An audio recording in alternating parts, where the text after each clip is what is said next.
Bismillahirrahmanirrahim. Assalamualaikum warahmatullahi ta'ala wabarakatuh. Alhamdulillahirabbil alamin wa sallallahu ala sayyidina Muhammadin wa ala alihi wa sahbihi wasallam. Amma ba'du. Pertemuan Pak Prabowo dengan tokoh-tokoh yang disebut quote and quote oposisi. Disebut oposisi karena beliau-beliau ini bukan tokoh politik ya. Hanya orang-orang yang memakai hak konstitusionalnya untuk menyuarakan apa yang seharusnya disuarakan. Jadi disebut oposisi sebetulnya tidak layak ya, tidak terlalu pantas disebut oposisi. Ini adalah orang-orang yang berjuang untuk menegakkan kebenaran, untuk menyeimbangkan atau untuk mengontrol narasi yang dibuat oleh pemerintah atau partai-partai politik atau politikus yang mendukung pemerintah. Di antaranya itu yang sudah kita bahas, yaitu Pak Abraham Samad. Dan sekarang kita akan lihat Pak Said Didu. Nah, ini menjadi angin segar bagi kita yang menyuarakan penuntutan terhadap keadilan, terutama terhadap rezimnya Jokowi.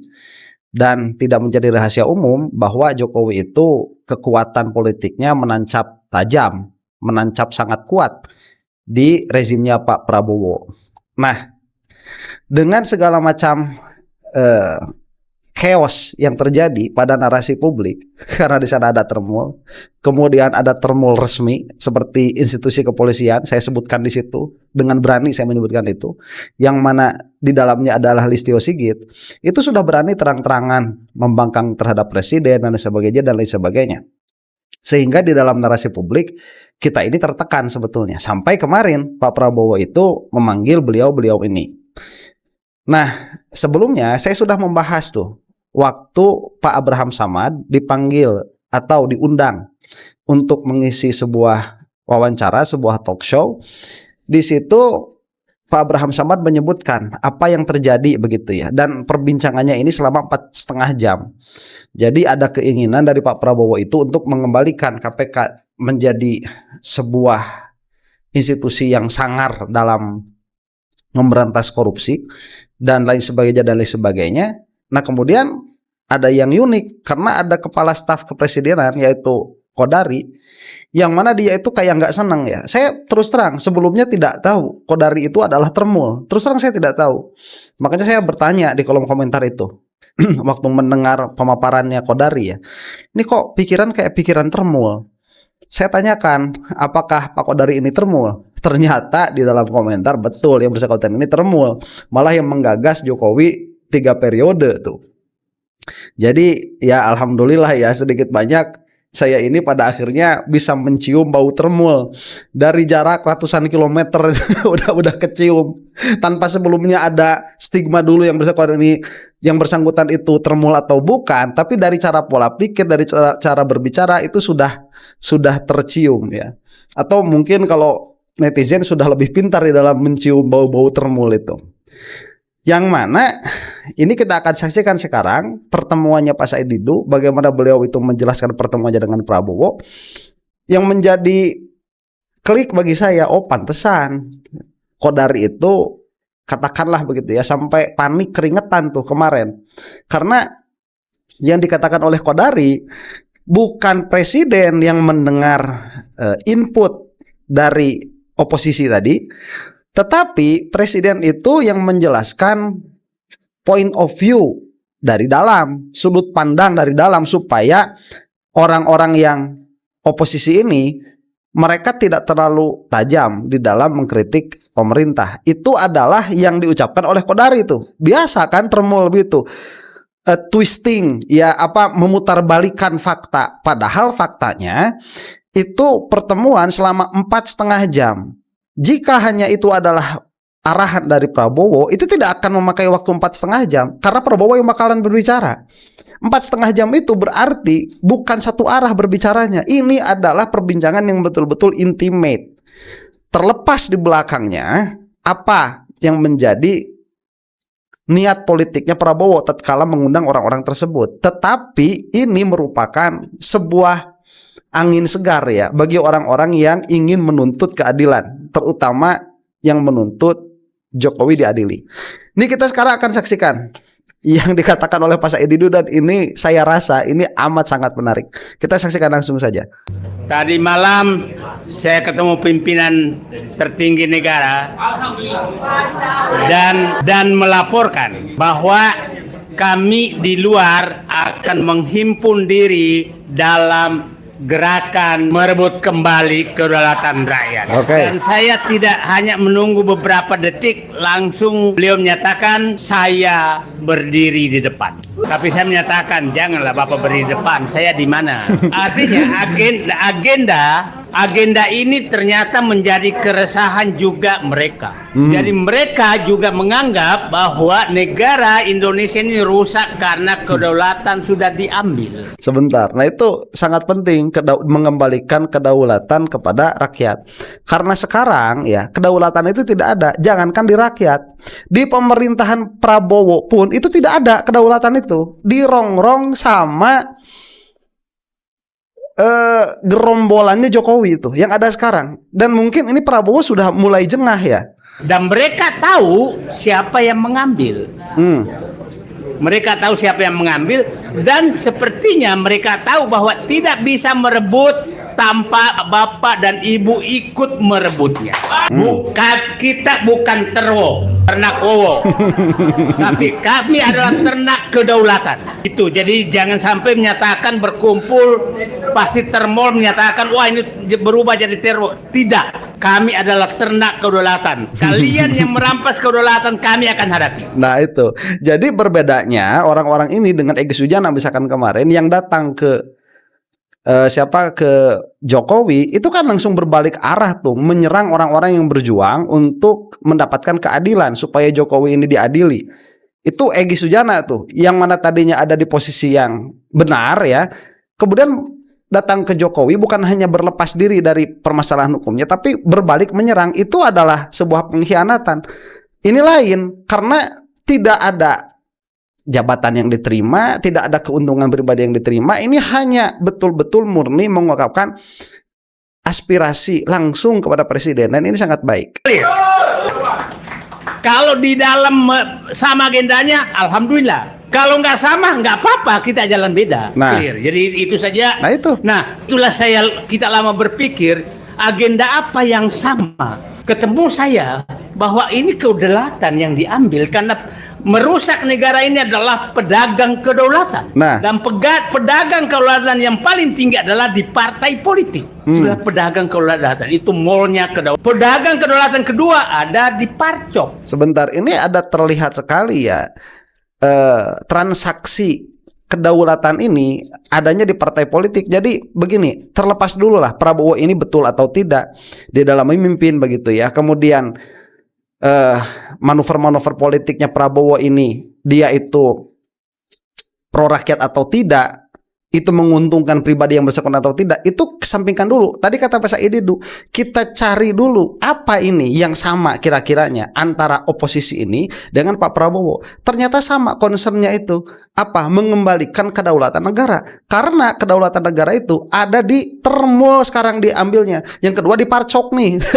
Pedagang kedaulatan ketiga ada di Parjo, Partai Hijau aja juga di situ. No, Parjo, Partai Hijau siapa? Tentara ya. Ya, ada juga ya Pak Narko kan? Bukan, di kita juga ada, di aktivis juga ada Parjuan ya pada pedagang kedaulatan. Nah, di aktivis ada tuh Egy Sujana. Ada di aktivis tuh Egy Sujana tuh. Jadi siapapun yang pedagang kedaulatan adalah berhadapan dengan orang yang hadir di ruangan ini, itu clear. Siapapun yang ingin merebut kembali kedaulatan maka bersama dengan kita, itu garisnya clear. Lupakan semua jaketnya apa, agenda kita. Kami mau mengambil lagi kedaulatan yang Anda serahkan kepada oligarki. Yang mengambil ini oligarki. Jadi musuh kita sederhana. Kalau dilihat oligarki itu hanya 60 orang. Masa kita 280 juta kalah sama 6. Tapi 60 orang ini dompetnya tebal. Nah itu. Jadi apa, Jokowi itu kan di depan tuh dia sebagai maskotnya. Yang menonton channel saya suka mengatakan, jangan dilihat Jokowinya doang, lihat orang-orang di belakangnya. Itu jelas ya. Cuman ini kita runtuhkan maskotnya dulu nih. Ada orang menjual terus dirinya kepada pemilik dompet ini, padahal dia merampok. Bapak bisa bayangkan 10 orang terkaya di Indonesia itu kemiskinan naik 3 kali lipat, tapi kekayaan dia naik 3 kali lipat. Kan kurang aja. Nah, dan ini yang mereka dagang kedaulatan. Dia bujuk pejabat, bukan pejabat lagi, DPR dibujuk bikin aturan, diketok. Setelah itu bujuk pejabat, kasih dia HGU, habis itu minta duit ke bank, habis itu dengan selembar surat datang ke bank, ngambil bank, bikin perusahaan, habis itu masuk bursa, dirampok semua sama mereka. Terus kita menganggap dia hebat dan kita nggak pernah melawan. Nah, saatnya kita lawan mereka, clear. Nah, saya kaget juga, ternyata agendanya sama, bahwa dia menghadapi kedaulatan, ingin merebut kedaulatan. Yang saya katakan, kedaulatan yang saya tuntut adalah cobalah yang problem ini, walaupun Bapak udah ngambil sawit, tambang apa segala, tapi pimpinan Parcok belum bisa disentuh, itu kedaulatan hukum belum dipegang. Nah, itu yang saya maksud tadi ya. Jadi biarkan dulu lah MPG ya dengan segala kontroversinya, singkirkan dulu. Pak Prabowo dengan segala tuduhannya, sawit dan segala macam tambang itu singkirkan dulu. Karena kita punya the common enemy nih. Siapa? Ya itu ya, tadi yang disebutkan Parjok ya, atau Termul kita sebut. Kemudian Parcok tuh, si Listio Sigit tuh, sama Parjo Partai Hijau ya, sebagian dari tentara itu ada juga disebut tuh. Satu lagi tuh apa ya, aktivis yang Termul itu juga ada di sini. Karena mereka itu pada akhirnya di belakangnya ada apa? Ada oligarki, dan ini adalah musuh bersama. Cuman karena masalahnya mereka itu punya duit, dan yang menjadi masalah juga masyarakatnya juga suka duit ya, yang punya integritas untuk memperjuangkan kemaslahatan bangsa itu tidak banyak. Tapi sekarang bersatu begitu. Tadinya tidak banyak karena memang terkapling-kapling begitu, sudah terpolarisasi. Insya Allah dengan ini akan menjadi bekal. Mudah-mudahan agak cukup lama ya. Mudah-mudahan sampai 2029 nih bekal ini. Itu harus segera. Nah, mudah-mudahan lah kita. Ya saya nggak tahu. Bapak Presiden tadi malam panjang 4 jam lah ngobrol dengan gaya saya lah, nggak ada bedanya. Suka alhamdulillah, nggak suka juga alhamdulillah, biasa aja. Tapi kita sama, cinta NKRI, cara kita beda. Saya menyatakan ke Presiden, tidak ada oposisi terhadap program utama Prabowo. Tidak ada. Program utama Bapak adalah mengembalikan kedaulatan, melawan oligarki, memberantas korupsi, membersihkan penegak hukum, dan sebenarnya intinya mengembalikan kedaulatan. Sama dengan kita. Sama. Yang kita oposisi adalah terhadap orang-orang yang sekitar Bapak yang menghalangi Bapak mencapai itu. Itu oposisi kita. Jadi, kalau nah ini pantesan Kodari kemarin termehek-mehek ya. Itu mengalihkan perbincangan dari subjek yang memang betul-betul dibahas, sampai mengatakan Prabowo itu bukan mendengar para oposisi ini, tetapi oposisi ini dikasih arahan sama Prabowo. Tidak terjadi itu, nggak ada. Orang-orang seperti ini nggak bakalan berbohong ya. Mereka itu kalau suka, kalau enggak. Ini yang saya senang dari orang-orang yang katakanlah ya aktivis murni begitu. Karena mereka itu kemanapun gayanya ya begitu. Kalau mereka suka ya saya diundang ke sini, kira-kiranya tadi kata Pak Saididu begitu ya. Ya saya diundang di sini, saya mau berbicara bagaimana adanya, bagaimana saya biasanya. Bapak suka ya silahkan ambil, Bapak nggak suka ya udah kita pisah lagi begitu. Karena memang tidak ada sesuatu di belakangnya, tidak ada udang di balik tempurung. Ada di kabinet Bapak, ada kuya, Bapak ya. yang menghalangi Bapak berhadapan dengan kami. Atas itu tujuannya. Tapi kalau tujuannya untuk menampung sama temannya, kita berhadapan lagi. Ya, kadang-kadang kita searah, kadang kita berhadapan, itu biasa saja. Ya itu. Nah, jadi kita 5 agenda kedaulatan yang harus kita rebut, ya. Karena inilah sumber saya mempelajari. Saya ini hampir semua posisi pernah saya tempati dan saya paham semua. Saya paham bagaimana ini. Saya menyatakan setelah saya telusuri, oh ini negaraku rusak karena kedaulatan yang dijual. Nah sebentar, ini kita doakan mudah-mudahan Pak Saididu panjang umur. Karena kita membutuhkan orang-orang yang bukan hanya cerdas, tetapi ya cerdas, ia berpengalaman, ia punya integritas. Itu yang kita butuhkan. Dan inilah sebetulnya orang-orang yang layak untuk ada di pemerintahan, bukan hanya orang-orang yang oportunis. Saya ini ada sedikit kritik sebetulnya ya bagi orang-orang yang memiliki integritas seperti ini. Kadang-kadang, bukan kadang-kadang, seringkali mereka itu kalah oleh orang-orang yang oportunis, yang pragmatis, karena terlalu idealis begitu. Namun ya kita mengharap jangan sampai itu berubah. Yang kita harapkan adalah masyarakat yang berubah. Dalam pengertian orang-orang seperti ini yang sudah mulai harus didukung. Cerdas, punya pengalaman, punya integritas. Itu yang kita butuhkan. Orangnya sudah ada, dukungan masyarakatnya yang belum ada. Kenapa? Masih suka duit, masih suka tertipu. Itu, jadi kualitas kita yang harus berbenah. Makanya video-video yang mudah-mudahan begitu ya, video-video seperti ini, itu harus banyak yang menonton. Karena sedikit banyak ini akan menyeimbangkan neraca narasi di dalam ruang publik. Kedaulatan ini dijual.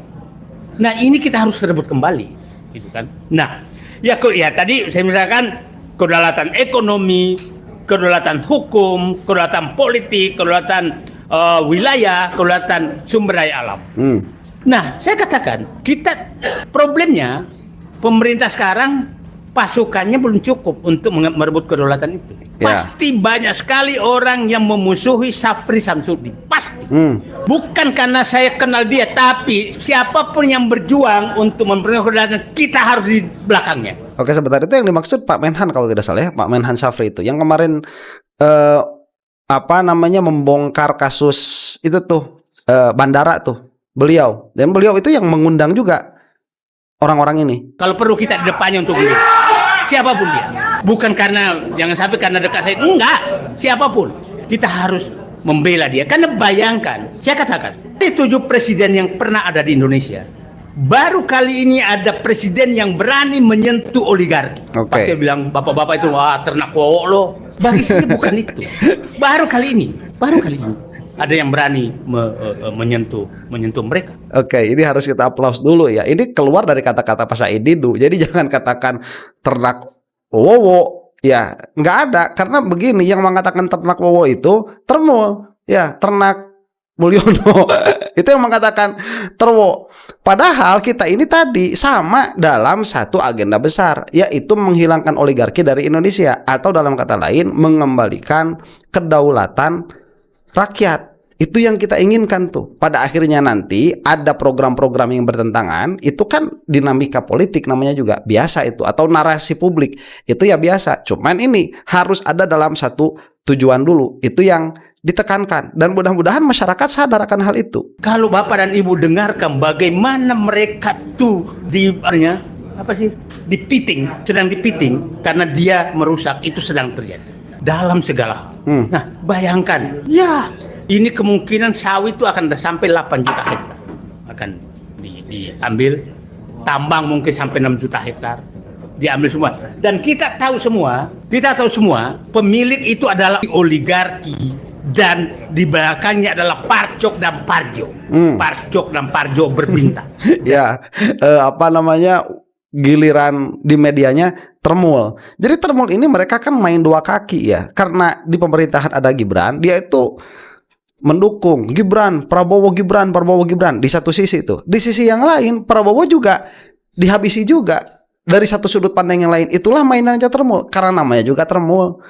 Kalau kita ya, saya katakan di sini misalkan Pak Said Didu ini melihat masalah itu, objek permasalahannya satu-satu. Itu yang kita lihat. Kita nggak ngelihat orangnya siapa. Ini harus diselesaikan. Misalkan kedaulatan ini harus diselesaikan. Kemudian tambang yang tidak ada keuntungannya terhadap negara atau tidak kembali keuntungannya kepada masyarakat, ini juga harus diselesaikan satu-satu begitu. Ini kita melihat permasalahan satu-satu, problem itu satu-satu. Nah, nanti Prabowo kita ini ada di mana, satu page-nya nih, satu halamannya di mana? Di sini, yuk kita bareng selesaikan. Begitu. Kalau itu sudah selesai, kita harus berhadapan lagi, tidak menjadi masalah. Itulah cara menyelesaikan problem bangsa tuh. Bukan asal Jokowi yang ngomong semuanya benar begitu. Nggak seperti itu. Dan tokoh politik. Artinya saya bilang, Bapak Presiden menyentuh itu adalah mereka akan mengumpulkan dirinya untuk melawan. Dan itu pasti Bapak dilawan dari DPR. Coba bayangkan, DPR tahun lalu sudah menetapkan hakim MK. Tapi karena ini diganti lagi. Anaknya pula yang mengganti lagi di DPR. Ini gila kina. Jadi menurut saya DPR ini adalah penjual kedaulatan. Tambah satu lagi ya, DPR tuh. Banyak wakil copet di situ ya. Kalau perlu kita pasang di sini adalah mall pedagang kedaulatan, gedung DPR itu. Bukan lagi gedung DPR. Mall pedagang kedaulatan. Itu. Dan kemarin menjadikan juga kan waktu Listio Sigit dipanggil itu. Jangan beginilah, kita tuh main tuh dengan cantik yang gampang diingat oleh ini, jangan ya. Yang diingat, ada mall sekarang, mall terbesar di Indonesia itu adalah gedung DPR. Tapi dagangannya cuma satu, kedaulatan. Kapan kita duduki DPR? Negara dijual. Kapan kita duduki? Ya tergantung Bapak. Semua orang menanyakan itu, pas saya tanya, Bapak siap? Enggak juga tuh. Semangatnya sama semua. Tapi saya realistis. Siapa mau datang DPR, Pak? Dulu tuh ada Biskota, ada Metro Mini. Sekarang nggak ada, Pak. Jadi itu gampang diucapkan, tapi mengumpulkan 1.000 orang, ya Pak. Jadi udahlah. Realistis dalam berjuangnya, saya menyatakan. Ya betul, karena yang paling penting itu perjuangannya ada ya. Jadi tidak melulu harus dengan cara anarkis, malah jangan sampai dengan cara anarkis. Memang akan lama nanti prosesnya. Cuman yang paling penting di dalam berjuang itu memberikan kesadaran kepada masyarakat. Makanya yang paling ramai itu ruang publik tuh. Karena ruang publik ini bukan sedikit banyak ya. Ini amat sangat berpengaruh terhadap pola pikirnya masyarakat. Inilah yang harus kita tekan terus menerus. Makanya yang belum subscribe ya. Yang suka nonton tapi nggak suka like ya. Dan komen lah. Hilang jadi. Lupa tuh. jadi ya, saya ngomong apa tadi jadi? Aduh. Ini kalau umur 3 jadi sekarang menurut saya kita konsentrasi itu.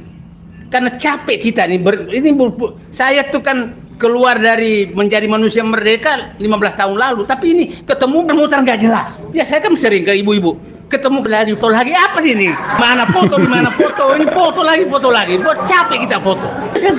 Ya sering kan saya menyatakan itu kita di foto. Setelah foto saya katakan perjuangan udah selesai. Habis itu kirim WA, Allahu Akbar. Apa ini? Enggak, saya orangnya belakang jadi karena saya birokrat betul. Nah, saya melihat sebentar ini juga ini perlukan mungkin ya keterarahan. Siapa yang memimpin? Susah sekarang itu. Siapa yang memimpin gerakan perubahan itu? Nggak tahu ya. Bagaimana? Saya sering teman-teman menyatakan, kok kau masih percaya Prabowo? Saya percaya niatnya, tapi saya frustrasi caranya. Oke? Tapi saya saksikan sendiri. Kalau Bapak tahu, itu kan tadi pagi mulai beredar seakan-akan pimpinan OJK itu pahlawan, mengundurkan diri. Kalau yang tahu di belakangnya itu bukan mengundurkan diri. Itu saya ingat pada saat Prabowo dikasih ultimatum, lepaskan tongkatnya dia sebelum jam 18. Itu kira-kira peristiwa itu hampir sama. Sebentar. Nah ini kalau misalkan urusan kepedulian ya Pak Prabowo terhadap negara ini itu bukan hanya disaksikan oleh Pak Said Didu tapi juga disaksikan oleh Gus Dur. Itu almarhum ya radhiyallahu ta'ala anhu. Beliau juga demikian ya melihatnya kepada Pak Prabowo ini. Jadi kan pada akhirnya siapa yang ada di sekelilingnya Pak Prabowo ini karena niatnya bagus, kita bukan berarti mengetahui dalaman isi hati seseorang ya, tapi itu yang disaksikan dari apa yang nampak begitu dari diri Pak Prabowo. Jadi niatnya sudah bagus, kecintaan terhadap negara ada, tapi caranya itu yang membuat orang-orang frustrasi. Di antaranya ya Pak Said Didu yang membuat Pak Said frustrasi itu caranya Pak Prabowo. Nah, saya butuh pimpinan yang tegas seperti itu. Pimpinan yang tegas, siapa perampok hajar. Nah, jadi intinya bahwa di dalam tuh selamat datang Pak, di dalam butuh membantu kita di luar merebut kedaulatan, mereka memutuskan bagaimana kedaulatan dicabut giginya. Kira begitu aja kita dicabut taringnya. Yang saya ulangi tadi, saya laporkan Pak, saya akan membantu gerakan merebut kedaulatan. Oke, langsung dijawab. Oke, bagus. Nah, tapi saya tidak mengharap bahwa kita menjadi ini, mereka enggak. Kalau dia lambat kita minta cepat. Kalau dia tidak lakukan kita teriak. Kira-kira itu. Jadi sangat sederhana bahwa kita lupakan semua jaket kita. Target kita adalah oligarki. Saya Nah, sampai itu dulu satu dulu ya. Jadi kita ke depan ini target kita oligarki. Di mana mulainya? Jokowi. Dan ada berita tadi kan pelimpahan berkas ke kejaksaan oleh kepolisian Polda Metro itu ditolak tuh mengenai Rosyuro dan kawan-kawan. Ini harus energi positifnya ini harus dibawa terus ya. Minimalnya supaya bikin para termul itu frustrasi minimalnya tuh. Pak, itu PIK 2 kenapa dibiarkan tuh? Langsung keluar instruksi, cabut. Jadi maksud saya sebenarnya kalau kelompok ini banyak berdiskusi dengan presiden, saya yakin akan lebih cepat kembalinya kedaulatan. Mungkin salah teman diskusi atau ditakut-takuti. Jadi pertemuan di rumah saya itu hampir dibelokkan bahwa itu ada kelompok mau makar.